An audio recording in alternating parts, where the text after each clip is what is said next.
Bekim, të përshëndesim së bashku, çfarë pritet të ndodh pas këtij momenti, a mund të votohen në seancën e nesër me ndryshimet në qeveri?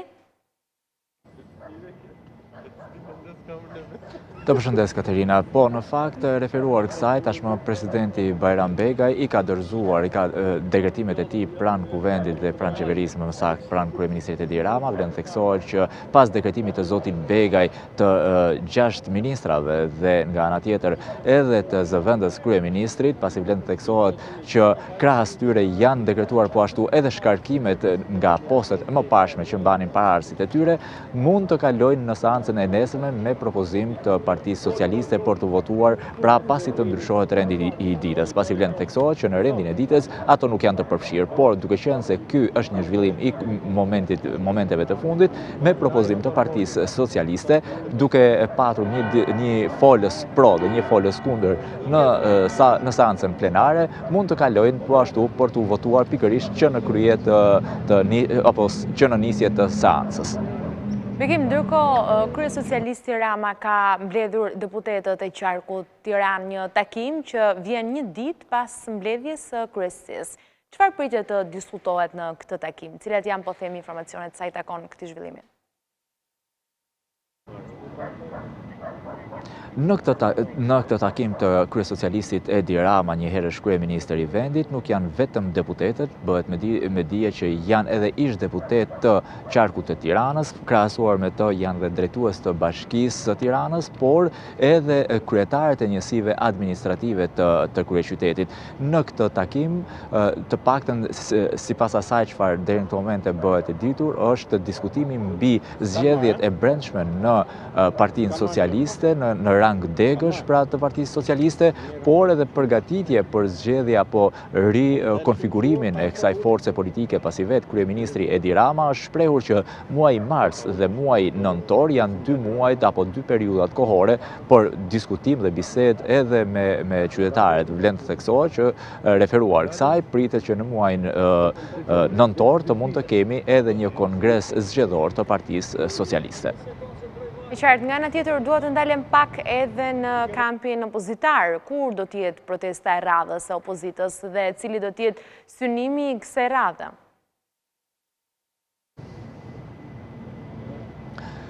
Partia Demokratike ka qenë e prerë përsa i përket situatës e krijuar tashmë me kërkesën e prokurorisë së posaçme antikorrupsion për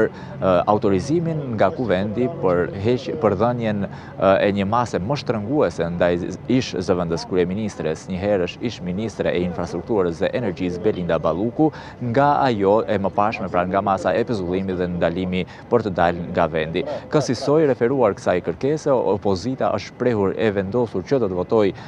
pro një kërkese të tillë, pra pro autorizimit nga kuvendi, ndërkohë që nga ana tjetër majoranca socialiste është prehur që masat aktuale që janë në fuqi janë të mjaftueshme, sidomos në ato momente që tashmë zonja Balluku nuk mban as postin e ministres dhe as ato të zëvendës kryeministres. Kësaj për aq kohë sa ka një përplasje mes të dyja palëve në qëndrime tërësisht të kundërta, teksa PD kërkon autorizimin nga kuvendi, ndërkohë nga ana tjetër Partia Socialiste është shprehur që të paktën deri në këtë moment nuk do të ketë një autorizim të tillë për strukturën e posaçme antikorrupsion. Demokratët kanë paralajmëruar që në atë ditë që do të mbahet seanca plenare, do të mbledh përfaqësuesit e tyre, mbështetësit e tyre jashtë kuvendit, por nga ana tjetër do të bëhet edhe një po ashtu protestë apo mundësi ngujimi e vetë deputetëve brenda ambienteve të kuvendit. Referuar kësaj, nëse i referohemi rendit të ditës të seancës së të enjtes, aty nuk është parashikuar që të ketë një, le të themi, votim të dy raporteve, atë të opozitës dhe të majorancës përsa i përket Këshillit të Mandateve Rregullore dhe Imunitetit, por nga ana tjetër nuk mund të përjashtohet mundësia nëse Partia Socialiste do të dëshiroj apo do ta shikojë të arsyeshme që për të shmangur këtë lloj proteste apo organizimin masiv të protestës para kuvendit, të mund të kërkojë edhe ndryshim të rendit të ditës. Por kjo le themi është një mundësi që mbetet për të diskutuar. Ndërkohë, data e fundit në cilën edhe përfundon afati përsa i përket shqyrtimit dhe dhënjes okejt apo rrëzimit të kërkesës së SPAK është data 12 mars. Në këto momente ka përfunduar edhe mbledhja e kryesocialistit Edi Rama me drejtuesit e Bashkisë të Tiranës, ish deputetët apo edhe vetë deputetët aktual të këtij qarku. Aktualisht nga ambientet e brendshme të selisë së Partisë Socialiste po dalin pikërisht zyrtarët e lartë socialistë. Në këto momente është zoti Balla, por edhe drejtues të strukturave të Partisë Socialiste apo dhe deputetët e qarku të Tiranës. Nga momenti në moment pritet po ashtu edhe dalja e vetë kryeministrit Edi Rama, i cili ka qenë po ashtu personi kryesor dhe drejtuesi i kësaj mbledhje.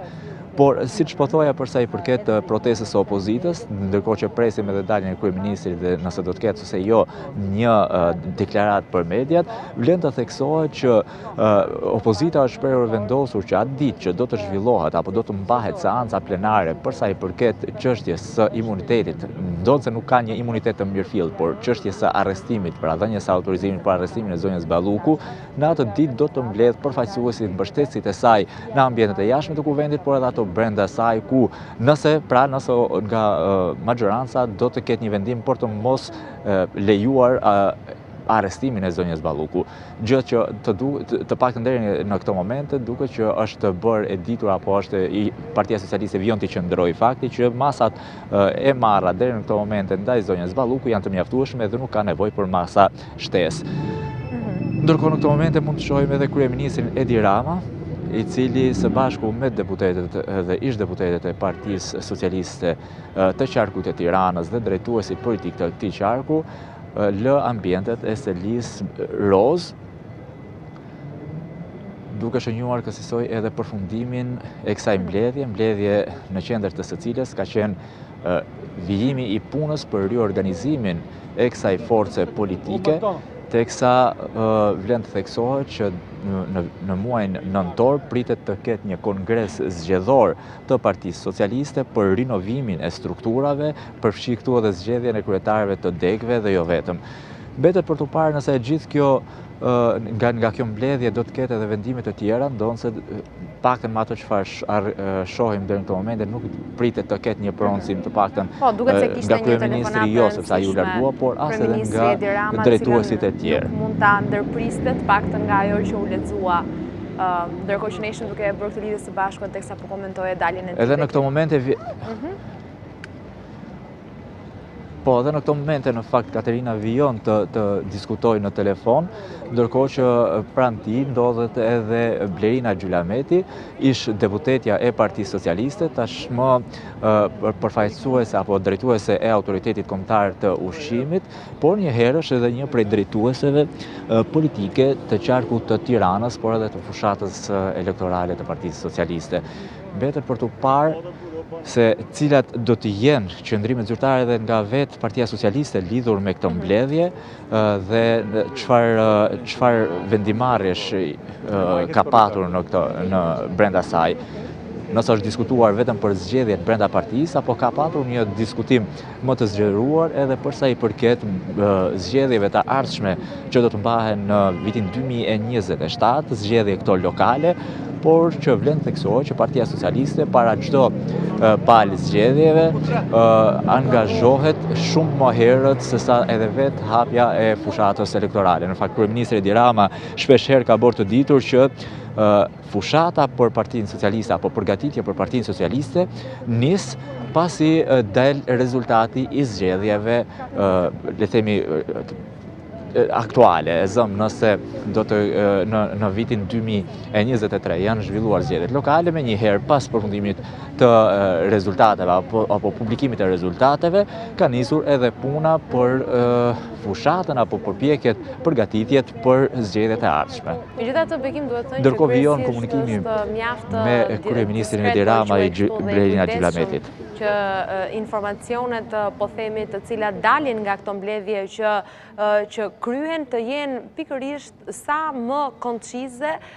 duke mos pasur rrjedhje të shumta informacioni mbi ato që realisht diskutohet.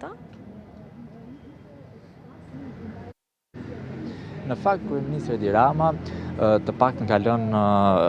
prej kaq kohë që tashmë edhe e ndjekim që rrjedh vetëm ai informacion që ai dëshiron që të rrjedh. Pra është